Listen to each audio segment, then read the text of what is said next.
नमस्कार, स्वागत है आपका बिहार समाचार में। बिहार वालों के लिए मुख्यमंत्री नीतीश कुमार जी ने आज सबसे बड़े फैसले ले लिए हैं। कई बड़ी घोषणाएं कर दी गई मुख्यमंत्री नीतीश कुमार के द्वारा। तो इधर राहुल गांधी ने किसानों का कर्ज माफ कर देने का वादा किया है। साथ ही लोकसभा चुनाव को लेकर बड़ी खबरें हैं। तो इधर तेजस्वी यादव ने बिहार की जनता के लिए कई बड़ी घोषणाएं कर दी। तो आज की बिहार की महत्वपूर्ण खबरों पर बात करेंगे। इससे पहले आपसे एक छोटी सी अनुरोध है, कृपया वीडियो को एक प्यारा सा लाइक अवश्य कर दीजिएगा। आपका लाइक करना ही हमारी मेहनत का फल होता है। दूसरे राज्य में काम करने वाले या नौकरी करने वाले लोग जो होली पर बिहार आए हैं तो वे काम पर लौटना चाहते हैं, तो उनके लिए बड़ी खुशखबरी है कि होली के बाद काम पर लौटना अब आसान होगा। 46 स्पेशल ट्रेनें चलाने का फैसला लिया गया है। देखिए, रेलवे की ओर से होली पर्व के बाद वापस जाने वाले लोगों के लिए 46 स्पेशल ट्रेन चलाई जाएगी, जो पटना, दानापुर सहित विभिन्न स्टेशनों से खुलेगी। इसमें पटना जंक्शन से 9 और दानापुर जंक्शन से 10 स्पेशल ट्रेन खुलने वाली है। जो काम पर लौटना चाहते हैं उनको काफी आसानी होगी। अब रही बात कि कौन सी ट्रेन कौन से स्टेशन से और कितने बजे खुलेगी, ये जानकारी के लिए आप Where is my Train application भी डाउनलोड कर सकते हैं या फिर वीडियो के डिस्क्रिप्शन में दिए गए लिंक पर क्लिक करें।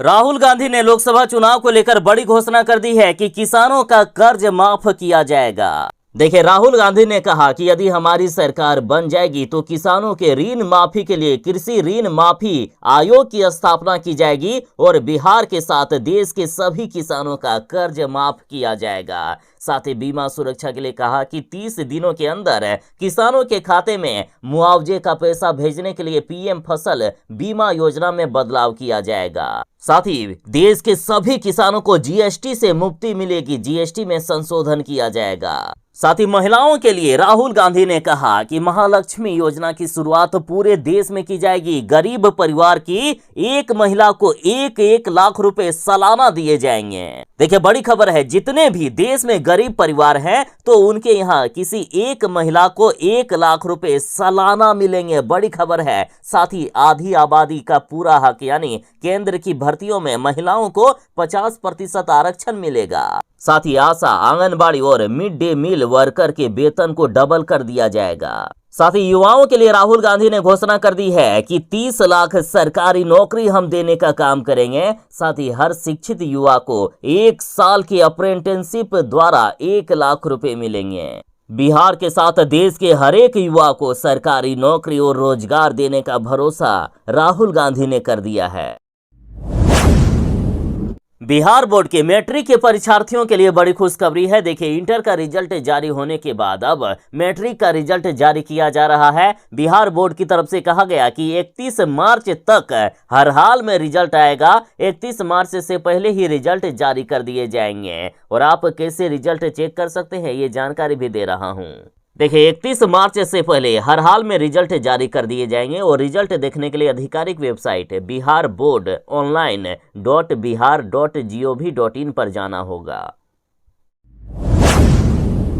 बिहार वालों के लिए मुख्यमंत्री नीतीश कुमार जी ने बड़ा फैसला लिया है कि अब 30 मिनट से ज्यादा थाने में बिठाया तो नप जाएंगे थानेदार। बदतमीजी पर भी थानेदार पर एक्शन लिया जाएगा। देखिए, आमतौर पर देखा जाता है कि कई लोग थाने जाने से डरते हैं, लेकिन अब ऐसा नहीं होगा। अब उल्टा पुलिस वाले ही आपसे डरा करेंगे। देखिए, बिहार में थानेदारों के लिए सख्त दिशा निर्देश जारी कर दिए गए हैं। थाने में यदि कोई व्यक्ति आवेदन लेकर आता है तो उसे तत्काल पावती यानी रिसीविंग दी जानी चाहिए। अगर शिकायत मिली कि वे रिसीविंग लिए बगैर घर चले गए तो थानेदार अथवा अपर थानाध्यक्ष घर जाकर उन्हें स्लिप देंगे। थाने में अगर किसी भी व्यक्ति से 30 मिनट के अंदर थानेदार मुलाकात नहीं किए तो इसके लिए उन्हें पर्याप्त कारण बताना होगा, वरना कार्रवाई हो जाएगी थानाध्यक्ष पर। साथ ही थानेदार के लिए आदेश जारी किया गया है कि कोई भी व्यक्ति जो थाने में जाएंगे तो उनकी बातों को विनम्रता पूर्वक सुनना है और अशिष्ट व असभ्य भाषा का प्रयोग नहीं करना है। बिहार के शिक्षा विभाग ने ये आदेश जारी किया था कि होली के दिन भी शिक्षकों को प्रशिक्षण में शामिल होना होगा। हालांकि कुछ शिक्षकों ने अपने परिवार के साथ होली मनाई और प्रशिक्षण में शामिल नहीं हुए। तो अब शिक्षा विभाग ने नया आदेश जारी कर दिया है कि इन शिक्षकों पर कार्रवाई की जाएगी, साथ ही इनका वेतन भी काटा जाएगा। इनका एक दिन का वेतन नहीं बल्कि प्रशिक्षण परिषद ने ऐसे शिक्षकों का 1 सप्ताह का वेतन काटे जाने के निर्देश जारी कर दिए हैं। और इधर बिहार के शिक्षकों ने भी सरकार का भारी विरोध करना शुरू कर दिया है। पटना में लालू यादव की कमी को तेज प्रताप यादव ने पूरी की। पिता के अंदाज में होली मनाते हुए देखे गए तेज प्रताप यादव। लालू प्रसाद यादव पहले कुर्ता फाड़ होली खेला करते थे, लेकिन पिछले 2-3 सालों से वे होली नहीं खेल पा रहे हैं। लालू यादव कभी जेल में तो कभी किडनी ट्रांसप्लांट के बाद अस्पताल में रहे और इस बार भी तेजस्वी यादव की बेटी यानी अपनी पोती कात्यायनी के जन्मदिन पर दिल्ली चले गए लालू यादव। और इधर लालू यादव की कमी को उनके बड़े बेटे तेज प्रताप यादव ने पूरी कर दी। तेज प्रताप यादव ने पिता के अंदाज में पटना स्थित अपने सरकारी आवास में कार्यकर्ताओं और मीडिया कर्मियों के साथ होली मनाई। लालू यादव के अंदाज में तेज प्रताप यादव हाथ में झाल लेकर बाबा हरिहर नाथ होली गीत गाते नजर आए। तभी वहां एक मौजूद बच्चे पर उनकी नजर पड़ती है, जो बिना टी शर्ट के ही होली खेलने उनके आवास पर आया था। तेज प्रताप यादव ने सबसे पहले उसके चेहरे पर अबीर लगाया और बच्चे को गोद में उठा लिया और होली गीत गाने लगे। तेज प्रताप यादव पूरी तरीके से होली के रंग में दिखे। पिता लालू यादव की तरह कुर्सी पर बैठ गए और हाथ में पिचकारी लेकर कार्यकर्ताओं के साथ होली खेलने लगे। इसी दौरान कुर्ता फाड़ होली भी देखा गया। डीजे की धुन पर कार्यकर्ताओं ने जमकर ठुमके लगाए। इस दौरान तेज प्रताप यादव ने आवास में विराजमान तमाम देवी देवताओं को अबीर और गुलाल चढ़ाया और पिता की लंबी उम्र के लिए आशीर्वाद मांगा। बिहार में यदि किसी की दुर्घटना सरकारी गाड़ी से होता था तो उनको मुआवजा मिलने में काफी परेशानी होती थी। तो अब नीतीश कुमार जी ने बड़ा फैसला ले लिया है कि सरकारी गाड़ी से दुर्घटना पर तुरंत मुआवजा दिया जाएगा। देखिए, मुख्यमंत्री नीतीश कुमार जी ने फैसला लिया है कि सरकारी गाड़ी से दुर्घटना पर तत्काल मुआवजा दिया जाएगा। राज्य सरकार ने फैसला लिया कि सरकारी स्वामित्व वाले मोटर वाहनों से एक दुर्घटना में मृतक के आश्रितों को तत्काल 5 लाख रुपया दिया जाएगा। वहीं ऐसी दुर्घटना में गंभीर रूप से घायल पीड़ितों या उनके परिजनों को 2,50,000 रुपया का मुआवजा तुरंत दिया जाएगा। बिहार के किसानों के लिए बड़ी खुशखबरी है। किसानों को कम ब्याज दर पर मिल रहा है 3 लाख रुपए का लोन। यदि आप भी किसान हैं तो इस योजना का लाभ उठा सकते हैं। देखिए, बिहार में किसान क्रेडिट कार्ड के तहत किसानों को 3 लाख रुपए का लोन, वो भी मात्र 4% इंटरेस्ट रेट के साथ दिया जाता है। इसके साथ ही किसान क्रेडिट कार्ड होल्डर की मौत होने पर या अस्थायी विकलांगता की स्थिति में 50,000 रुपए तक का कवरेज मिलता है या किसी अन्य जोखिम की परिस्थिति में 25,000 रुपए तक का कवर दिया जाता है। इसके साथ ही किसानों को किसान क्रेडिट कार्ड के साथ सेविंग अकाउंट भी दिया जाता है, जिस पर भी उनको बढ़िया दरों पर ब्याज मिलता है। साथ ही वैसे किसान जो पीएम किसान सम्मान निधि योजना का लाभ उठा रहे हैं, ऐसे सभी बिहार के किसानों को किसान क्रेडिट कार्ड दिया जाएगा और आधे से भी ज्यादा किसानों को किसान क्रेडिट कार्ड मिल चुका है। यदि आपको भी किसान क्रेडिट कार्ड लेना है तो जल्दी से विभाग से संपर्क करें। लोकसभा चुनाव में वोटिंग के दिन पोलिंग बूथ के 100 मीटर के दायरे में बंद रहेगी इंटरनेट सेवा और इसके लिए गाइडलाइन जारी कर दिए गए। देखिए, चुनाव आयोग की ओर से कहा गया है कि मतदान वाले दिन पोलिंग बूथ, जितने भी पोलिंग बूथ हैं, सभी में आसपास 100 मीटर के दायरे में इंटरनेट सेवा को पूरी तरीके से बंद कर दिया जाएगा। इसके अलावा मतगणना वाले दिन यानी जिस दिन रिजल्ट आएगा उस दिन केंद्र के आसपास 250 मीटर तक इंटरनेट सेवा काम नहीं करेगा। इसके साथ ही इसका 100% अनुपालन सुनिश्चित कराने को लेकर भी आदेश जारी कर दिया गया है। लोकसभा चुनाव के लिए लगातार कैंडिडेट की लिस्ट जारी की जा रही है। ऐसे में तमाम लोगों की नजर इस पर थी कि आखिर पीएम मोदी के खिलाफ कौन चुनाव लड़ेंगे।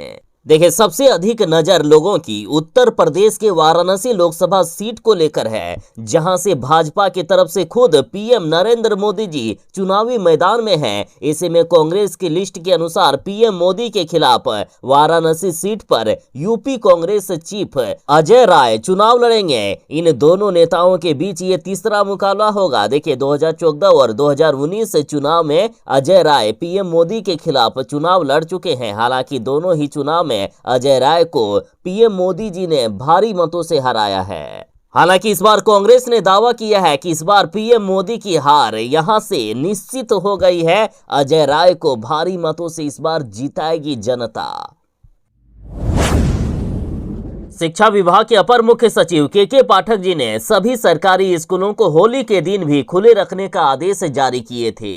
जारी आदेश में कहा गया था कि सभी शिक्षकों को हर हाल में स्कूल आना होगा और जो नहीं आएंगे उनकी सैलरी काट ली जाएगी। साथ ही के पाठक ने स्पष्ट निर्देश दिया था कि 25 मार्च यानी होली के दिन विद्यालयों में निरीक्षण होगा और जो भी शिक्षक अनुपस्थित होंगे उनका वेतन काटा जाएगा। जो शिक्षक स्कूल नहीं गए हैं उनका वेतन तो काटा जा ही रहा है। साथ ही कुछ ऐसे भी मामले सामने आए हैं। होली के दिन स्कूल गए शिक्षकों का शरारती तत्वों ने कपड़ा फाड़ दिया, गोबर कीचड़ और कचरा भी शरीर पर फेंका। भारी परेशानी का इनको सामना करना पड़ा है। बिहार के कई जिलों में शिक्षकों के साथ बदसलूकी की गई। बेगूसराय के एक शिक्षक ने तो अपनी बाइक पर स्टिकर लगा दिया था जिसमें यह लिखा हुआ था कि ड्यूटी पर जा रहा हूं भाई, कपड़े मत फाड़ना। लेकिन शरारती किस्म के लोग कहां अपनी आदतों से बाज आने वाले हैं। उन्होंने मास्टर साहब का कुर्ता फाड़ डाला। तस्वीरों में देखिए कई शिक्षकों का क्या हाल कर दिया गया है। इनके शरीर पर कुछ गोबर से लिख भी दिया गया है, कुर्ता फाड़ दिया गया है इन शिक्षकों का। इस बार के लोकसभा चुनाव में प्रधानमंत्री नरेंद्र मोदी के खिलाफ कौन चुनाव लड़ेंगे ये तो आपने जान लिया। और अब आप ये भी जान लीजिए कि आखिर राहुल गांधी के खिलाफ कौन चुनाव लड़ने वाले हैं। देखिए बीजेपी पार्टी ने अपने प्रदेश अध्यक्ष के सुरेंद्रन को कांग्रेस नेता राहुल गांधी से मुकाबला करने के लिए वायनाड निर्वाचन क्षेत्र से चुनावी मैदान में उतारा है। इन दोनों नेताओं के बीच कांटे की टक्कर हो सकती है। अब ये देखना है कि आखिर जनता इस बार राहुल गांधी पर भरोसा करती है या पीएम मोदी पर। लगता है कि बिहार की आधी आबादी पर भाजपा को भरोसा नहीं है। लगता है कि भाजपा को महिलाओं पर भरोसा नहीं है। बिहार बीजेपी की लिस्ट से गायब हो गई महिला कैंडिडेट। लालू यादव ने अब तक 4 महिला कैंडिडेट को टिकट दिया है। लगता है कि बिहार में इस बार एनडीए वाले तेजस्वी यादव और कांग्रेस से डरे हुए हैं। लोकसभा चुनाव 2024 में एनडीए के सामने 2019 के नतीजे को दोहराना बड़ी चुनौती है। और इधर देखा गया कि भारतीय जनता पार्टी ने बिहार में 17 प्रत्याशियों के नामों की घोषणा की। उसमें किसी भी महिला को कैंडिडेट नहीं बनाया गया। जबकि प्रधानमंत्री नरेंद्र मोदी जी लगातार आधी आबादी की भागीदारी की बात करते हैं। इसी सोच के साथ पिछले साल सदन में महिला आरक्षण कानून भी लाया गया था। 2019 में भारतीय जनता पार्टी की ओर से लोकसभा चुनाव जीतने वाली एकमात्र महिला सांसद रमा देवी को भी इस बार उम्मीदवार नहीं बनाया गया। हालांकि इस बार ये सीट जदयू के खाते में चली गई, जिसके वजह से वे बेटिकट हो गई। महिलाओं को इस तरह से अनदेखा करने पर अब विरोधी भी भाजपा पर लगातार हमला करना शुरू कर दिए हैं।